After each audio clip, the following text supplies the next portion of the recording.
All right, so now we're starting chapter 4, which is mainly about discrete probability distributions. Here we have a new term, a random variable. A random variable is a variable. It's typically denoted by the variable x that has a single numeric value determined by chance. A probability distribution is each of the values, all the possible values of the random variable given with their respective probabilities. We've already seen this term, discrete. A discrete random variable, though, is a random variable that can take on finite or countable number of values. Remember, discrete means you're counting them. Continuous, a random variable that can take on infinitely many values. Continuous data, remember what we asked ourselves before was, if it was discrete, we were counting them. If it was continuous, we were measuring them. So let's see how well you understand this. Let x equal the number of patients a hospital sees in a day. Is this random variable discrete or continuous? Remember, what you're asking yourself is, am I counting the number of patients or am I measuring the number of patients? So stop for a second and think about it. You're right, it's discrete. We count the number of patients. How about letting x equal the cholesterol level? Now ask yourself, do we count cholesterol level or do we measure cholesterol level? Stop for a second, think about it. You're right, it's continuous because we measure cholesterol levels. Now the requirements for a probability distribution should look fairly familiar to you. First, the sum of all the probabilities must sum to 1. And each of the individual probabilities must be between 0 and 1 inclusive. If the probability is 1, the event is certain to occur. If the probability is 0, the event is impossible to occur. Now, for the rest of this chapter, we'll only be looking at discrete probability distributions. We'll examine continuous probability distributions in the next chapter. Now, the mean of a discrete probability distribution is found using this formula here. You take each of the values of the random variable times their individual probabilities and then sum them up. The variance is equal to, these two formulas are equivalent to each other. I think this one is a little simpler to use. So what I do then is do a square all of the random variable values, then multiply it times the probabilities, then sum that up, then minus the mean squared, which we have found before, minus the mean squared, and the standard deviation is just the square root of the standard deviation. Now this is the table I think is easiest to use. This is what I use to find the mean and the standard deviation. First, I list in a table all the x values in a column and their respective probabilities. Then I multiply each individual value times its respective probability and put it in this column. The mean is the sum of this column. Then I have another column set up where I square each of these of the x's over here. So if this is a 0, 0 squared, 1, 1 squared, 2, 2 squared. Then I multiply these squared values of the random variable times column 2, the p of x's. Then I sum this up and minus the mean squared, which remember was here. So this table here, you'll see it in your book also, is the way that I use to find the mean and the standard deviation. It is much easier to do it that way. So first, yes or no, are these two formulas equivalent to each other? I just told you the answer to that a couple slides ago. Yes, these two formulas are equivalent. Now, why don't you stop for a second and try an example. Find the mean number of girls among 14. You'll see the probability distribution set up on page 164 in your book. Remember to add up the column x times p of x, and you should get the mean is equal to 6.993. Using that table, remember you add up the x squared times the p of x, and you should get this total. Subtract that from the mean squared, and you get this number, and then take the square root of this value to get the standard deviation. Now stop this PowerPoint for a minute. Try that example to see if you understand how to do it. See if you get these numbers here to see if you understand how to find the mean and the standard deviation of a discrete probability distribution. The expected value, well, the expected value represents the average value. So the formula for expected value is the exact same formula that we had for the mean. So you do the exact same thing. It's just another set of words to mean the same thing. It's just different terminology for the exact same thing as the mean. All right. Now we're going to stop for just a second and of a generic discrete distribution, and we're going to go to a specific example of a discrete probability distribution. That is the binomial probability distribution. Now this binomial probability distribution has certain conditions. For the first, the procedure has to have a fixed number of trials. The trials must be independent of each other.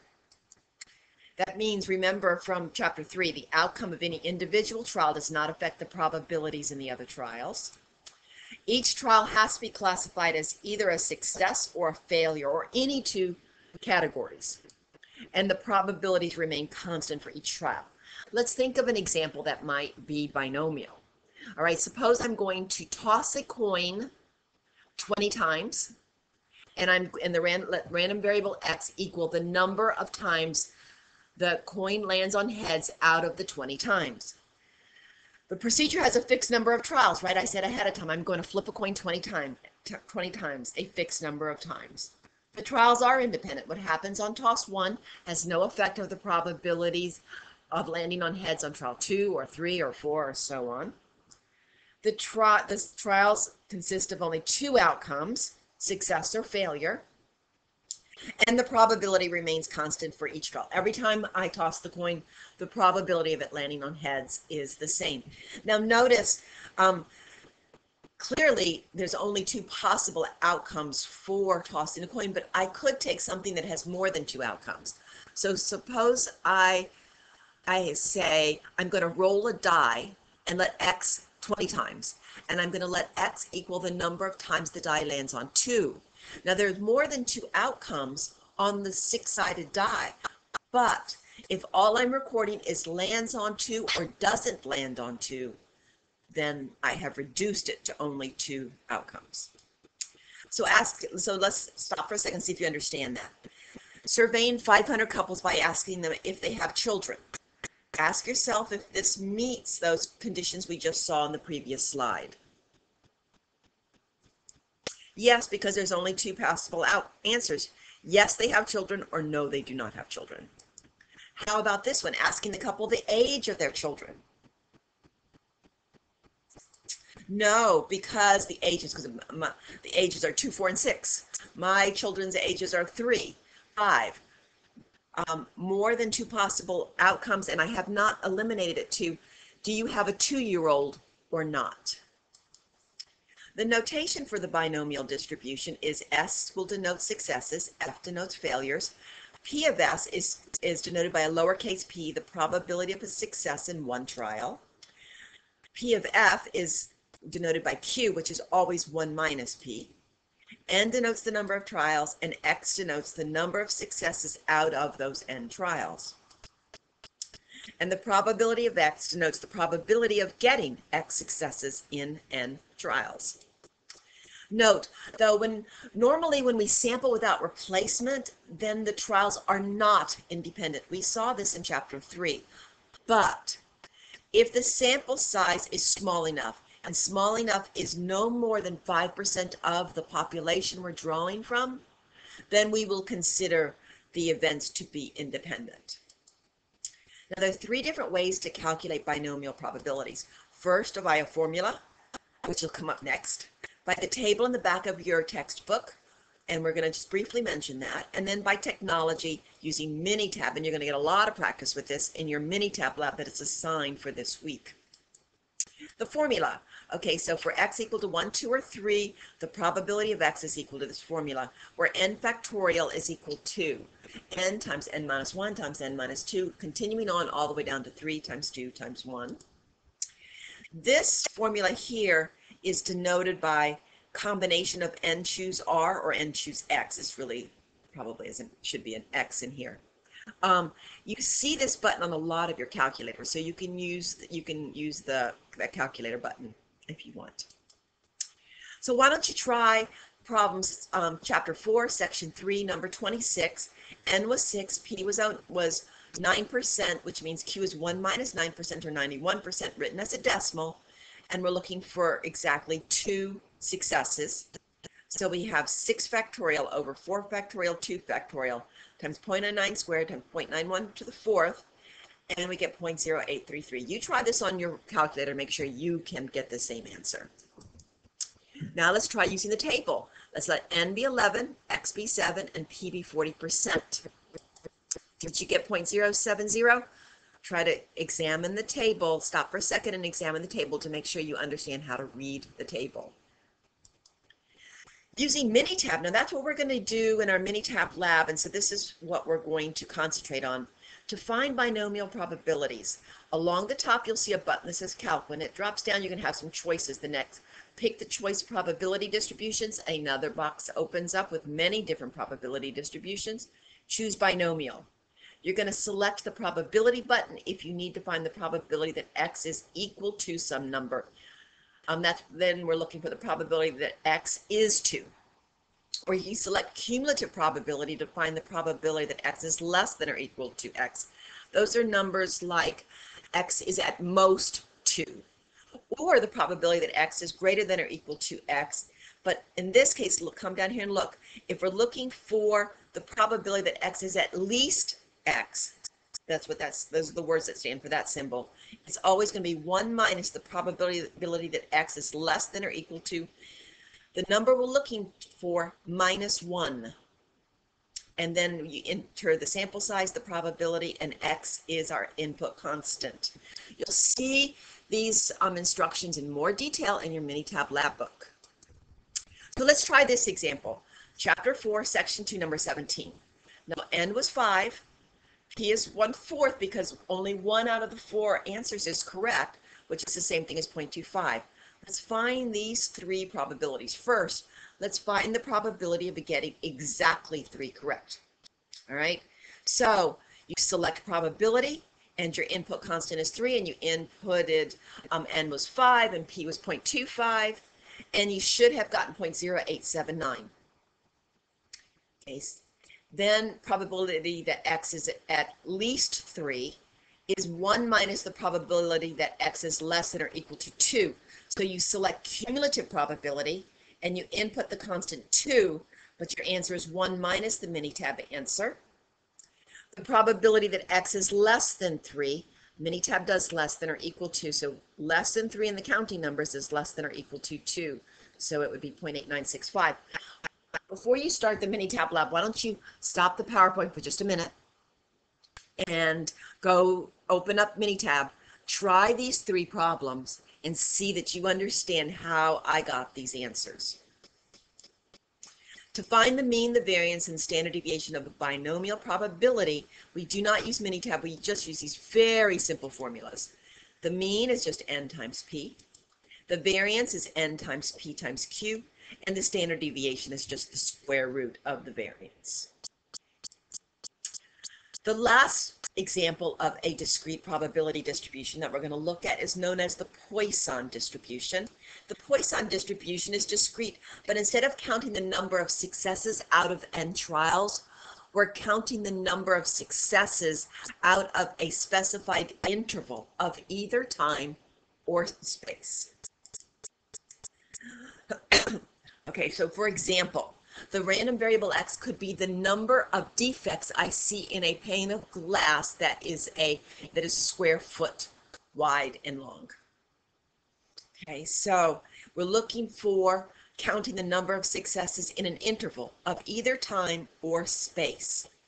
Another example could be the number of accidents at an intersection in a 24-hour period. So in that case, I'm doing the number of successes in a given time interval. All right, and the formula for this probability is fairly easy. Mu raised to the x, the number of successes we're looking for. The E is the number 2.718, approximated by 2.718, minus raised to the minus mu over x factorial. Okay, remember for the conditions for the Poisson, x needs to be the number of occurrences over some interval. These occurrences have to be random and they are independent of each other, and the entire interval is the occurrences are uniformly distributed across it. There's not one particular time frame in that 24-hour period where I'm more likely to have accidents. Now let's use Minitab to find Poisson probabilities. We go to Calc, probability distributions, but this time we're going to select Poisson. You select probability if you're needing to find the probability that x is exactly equal to one number. You select cumulative probability to find the probability that x is less than or equal to some value or greater than or equal to x.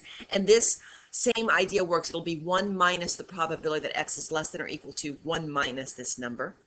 You enter in the mean and the input constant x. So let's look at an example. Suppose let's look at chapter 4, section 5, number 5. The first part says find the mean. Well, we're looking at the radioactive decay.